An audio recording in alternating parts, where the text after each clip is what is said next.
So this week I bought a holiday Walmart bear and shoved it into some preemie sized baby clothes. Why? Well, for the sake of crafting, of course. I'm still pretty new to this whole pattern making business, so I figured I'd use some pre-made clothes for reference. So starting here, I'm using the infamous Sharpie to trace out the torso shape. I'm proud of myself for actually remembering to add seam allowance this time. Editing really takes out hours of me aimlessly staring at nothing trying to figure out how to make these pieces fit together. Are you curious about what I'm making? Well, I'm glad you asked. I'm making a Totoro hoodie for my friend's Build-A-Bear. And according to Google, preemie sized baby clothes were the cheapest alternative to actual Build-A-Bear clothes, thus making it the perfect template for making my own patterns. Now, in this clip, I'm attempting to make a pattern for sleeves, and I really should have just deconstructed the little baby outfit and traced out the pattern that way, but your girl was built lazy.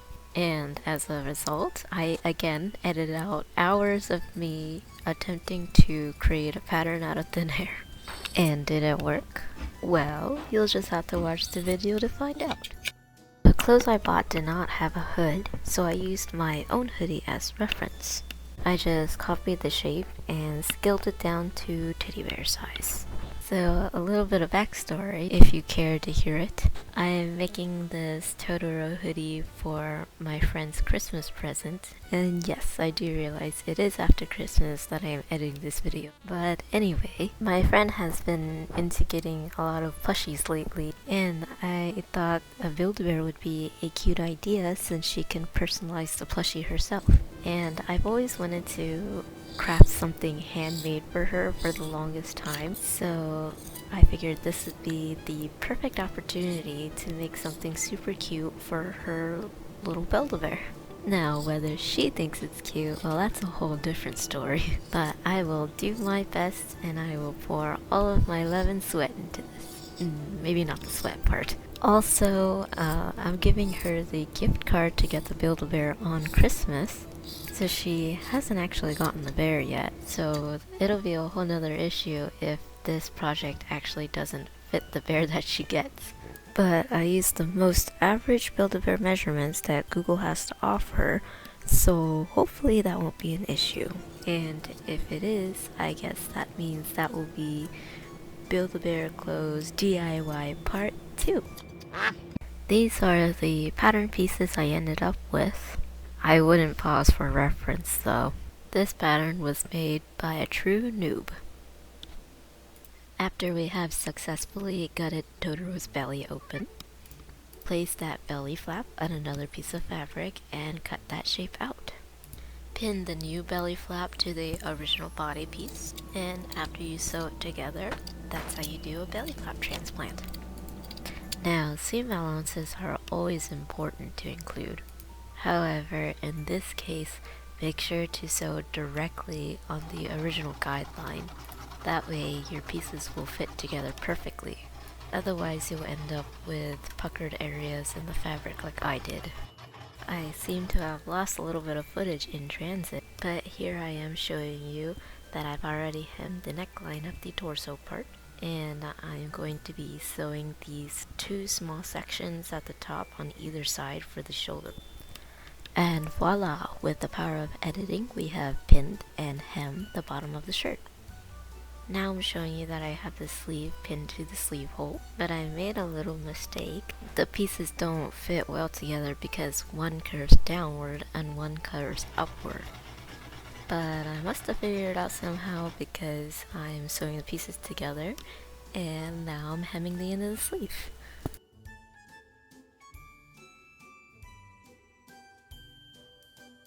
One of the most satisfying parts of this project was sewing a line straight from the sleeve down to the bottom hem to complete the torso part of this hoodie. Oh my gosh, it's beautiful, it's alive! Let's turn this puppy right side out and No worries, I hand sewed the armpit holes shut and lost some more footage along the way. With the power of editing, here's the completed hood. I'm just gonna fold it like this, shove it through here, and voila! The hood is successfully sewn onto the shirt. But there must be some dark magic savagery going on behind the scenes because it seems Totoro's arms have been cleanly ripped off his body. Oh my! On a side note, it seems I may have overlapped the hood a little too much here, but it creates a nice looking neckline when the hood is down. Is that what you call a happy little accident? Wow, check out this mess I made from cutting all that fluffy fabric. I think it's time to go downstairs and finish decorating the house for the Christmas party. Alright, these buggy looking things are supposed to be Totoro's antennas? Ears? What exactly is Totoro?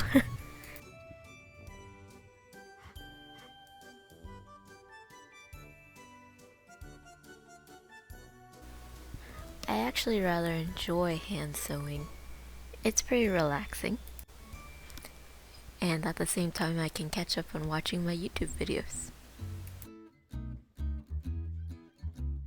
Carefully doing some surgery. Oops, it's a little uneven. A little bit of wiggle and the ear is attached. Alright, gotta do the second ear.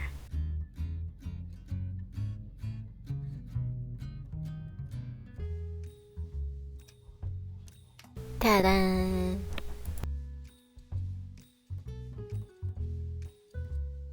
Look, Mom, I made a perfect circle. Kinda. Ouch. But don't worry, Totoro, you'll be able to see soon. And smell soon.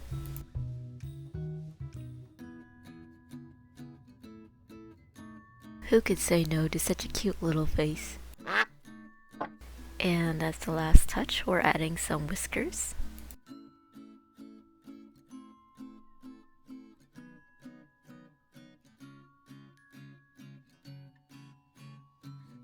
Oh, but wait, there's more. Can anybody explain to me exactly what these little belly designs are?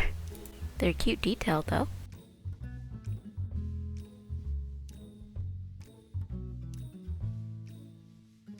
Alright, now it's time for glamour shots.